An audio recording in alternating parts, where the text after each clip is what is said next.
Hi everybody, I'm here with my video today, and today I thought I would share with you some tips and tricks about doing planning on a monthly scale. Someone in my last video in the comments had mentioned that they were having some challenges with getting a feel for monthly planning.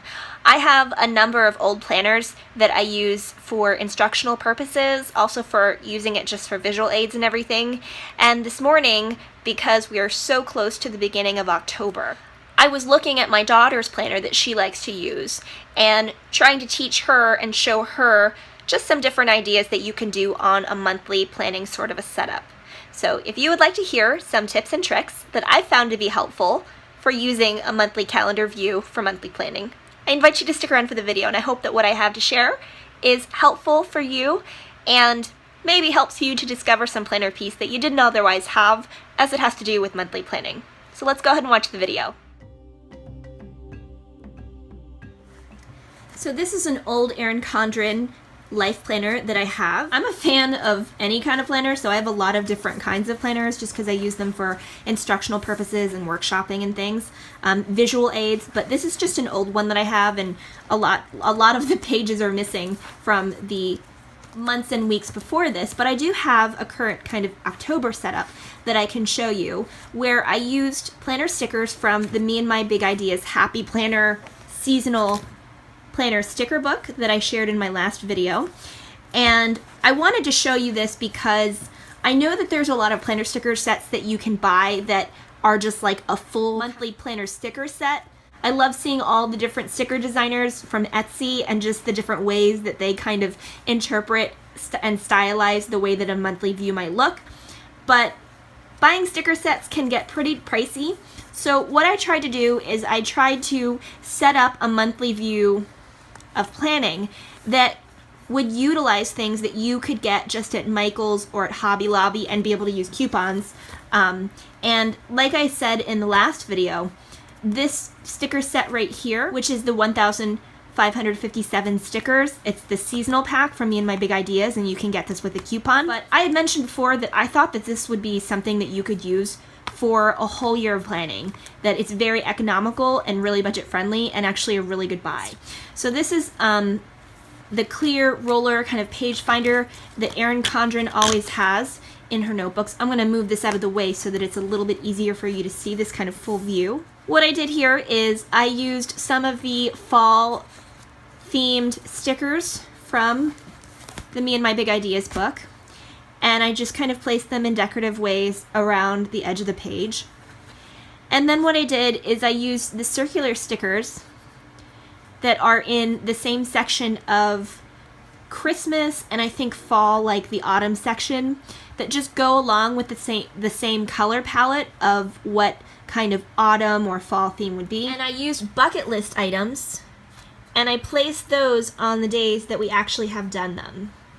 This was a bucket list item that was here in the Me and My Big Ideas sticker book. And I'd mentioned in my last video that the bucket list is one of there's like a fall one, a winter one, and a spring one, and a summer one.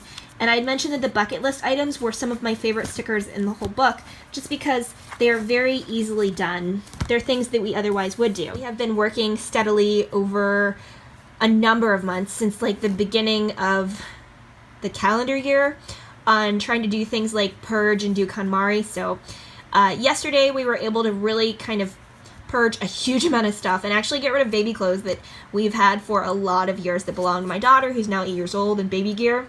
And so we were able to get those things to some local charities so that they could have them and use them. So we were able to use this bucket list sticker, but this was another bucket list sticker. We did that last weekend.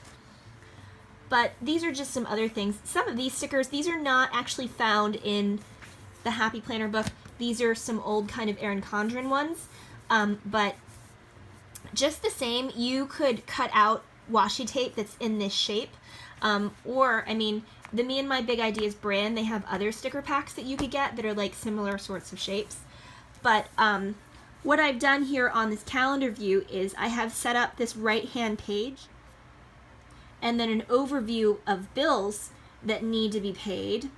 I don't have the financial information here or even here on the calendar simply because I keep all of these records in a different sort of a planner setup. I'll try and set something up so that you can see that, but this is just a reminder for me that as I am looking overall at the big picture view of the calendar for things that I'm doing with my daughter, that I can keep in mind these sorts of things, so that helps me to remember that I might have X, Y, or Z sort of bill that still needs to be paid, so maybe don't go too crazy scheduling up things that might require us to pay any sorts of activity fees and things.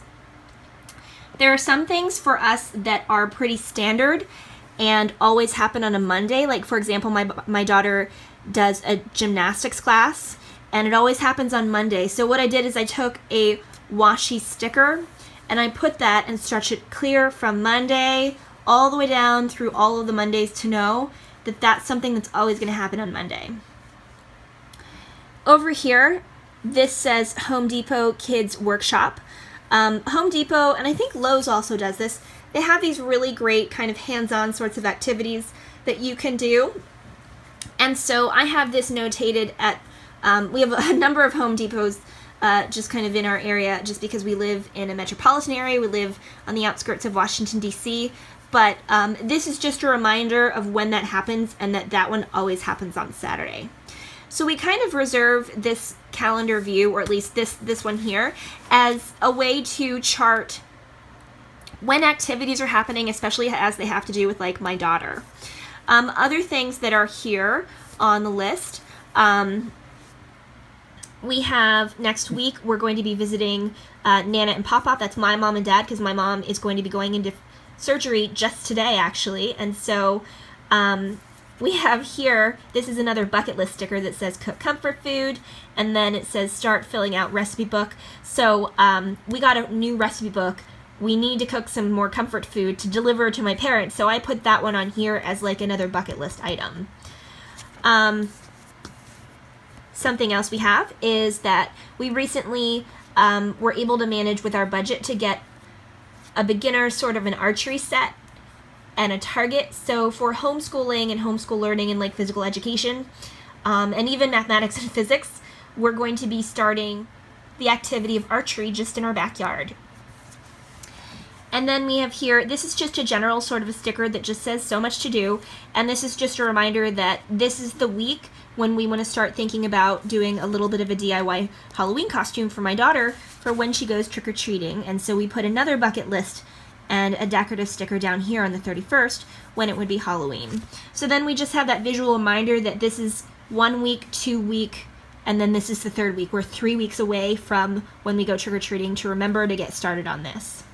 Right here I have, this is a little bit of a scheduling sort of a box that is just a general one that came from here. And what I like to do in the middle of any month is there are just a certain number of things that I like to do mid-month. So I just kind of block that off here because this technically is mid-month, but this gives me a little bit of a cue that leading up to this time so that the mid-month doesn't creep up on me, I want to start doing all the stuff that's mid-month stuff. And that's just kind of stuff that has to do with cleaning up around the house or just organizing, just things like that. They're not things that I necessarily do every single week or even every single day, but just things that are a little bit more long-term. I also have here a pumpkin sticker. It says don't forget the pumpkin carving, only because last year we just kind of got caught up because our schedule ended up getting really, really jam-packed. We ended up getting our pumpkin at the very last minute and carving it and not really being able to enjoy it for very long. So we wanted to kind of do that a little bit sooner and do the pumpkin carving and all of the festivities of the fall months just a little bit earlier instead of like a couple of days before Halloween happened. So I put that on the calendar. If you don't have a sticker that you can write on because it maybe has writing in the center, or this is like a glossy sticker so it's hard to write on, then you can always write around the perimeter of it as a way to explicate what it is that is on the sticker. So I think that that's kind of a really fun trick to do as a way to just fill out the space and also kind of add to the decorative elements of the sticker. And this was just a phone call that I needed to remember to make because it's the very end of the month and I have some stuff that I have to do. So I kind of notated that there. And then a good friend of the family, their son is having a birthday today, so we wanted to just remember that. So this is really about family and friends sort of event. It's really more about scheduling, but it's not anything kind of hardcore. I have a different calendar that I set up to use for tracking things like my husband's business that he does with catering and just his work schedule that's usually all over the place, and my work schedule as well. This is just stuff that my daughter otherwise would need to know about and just kind of think about as we're doing things like weekly planning sessions. And we sit down with our planner and then we do the decorative planning and put labels and things across the week. These things over here, these remember items, these are just tasks that I like to start early on in the season. I just got that new address book that I reviewed 2 videos ago, so I need to finish transferring all of the addresses from all of the different places that I have addresses into the new address book. And then I actually like to start working on our holiday and Christmas sendouts, like cards and letters and things. I actually like to start addressing them now. So then when I get closer and closer to December and things start getting really hectic, as it happens with like that sort of holiday season, then I can have a little bit less stress to deal with because I have this sort of stuff already taken care of. There's also other things that I wanted to kind of think long-term about for this quarter of the year. Things like my daughter doing some pen pal writing and connecting and doing some field trips. So I'm really trying to think about how we're going to figure out these sorts of activities and how we can kind of weave them into our overall big picture view of the month, as much as just to keep these in mind for how I can start gathering information so that then I can work that in with the homeschool curriculum that we do. Now's also a time when I pull out my Christmas budget and just kind of take a good look at it and just see where I stand. I actually do Christmas shopping year-round. It helps to soften the blow of Christmas expenditures. So I will look for gifts that I know that people would probably really enjoy, and I'm just always looking out for sales.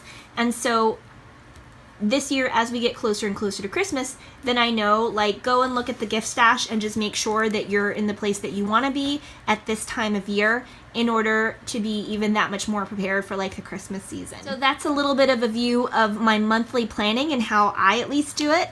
There are a lot of different ways to do it. There are a lot of different calendars. You could do this on a wall calendar if you wanted to.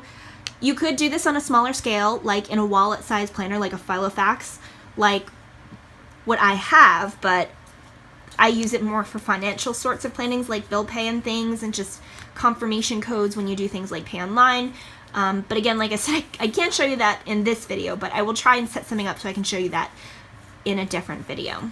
So that is my look at monthly planning, and I hope that this was helpful for you. Thanks so much for checking out my video today and just sticking with me through all of it. I hope that what I shared with you was helpful and maybe gave you some tips and tricks for you to help establish yourself in planner or planning piece as it has to do with monthly planning. Tanya, who has been a regular viewer of my channel, she is the one that actually offered the question and the inspiration that brought about this video. So thank you so much, Tanya, for asking such a great question. And if you have any questions about anything that was presented here in this video, or you have requests for what you would like to see here on this channel, I'm glad to take requests and try and share with you as much as I possibly can. I don't have all of the answers.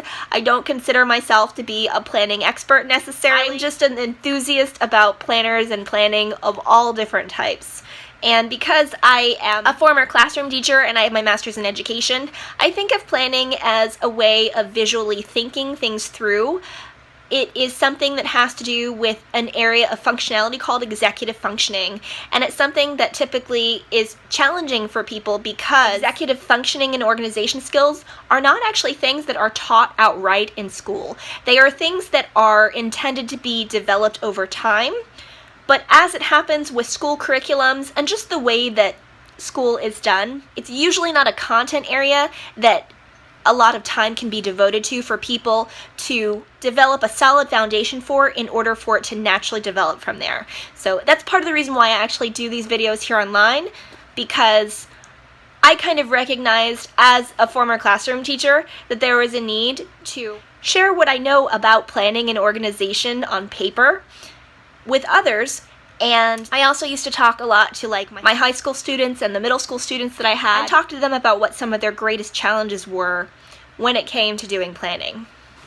So if you have any questions or any requests whatsoever for any videos, I will try and meet those needs by putting together videos that address some of those concerns or questions. And please feel free to leave all those suggestions in the comments of this video. Thank you so much for spending so much time with me today. I look forward to seeing you in the next video. Bye!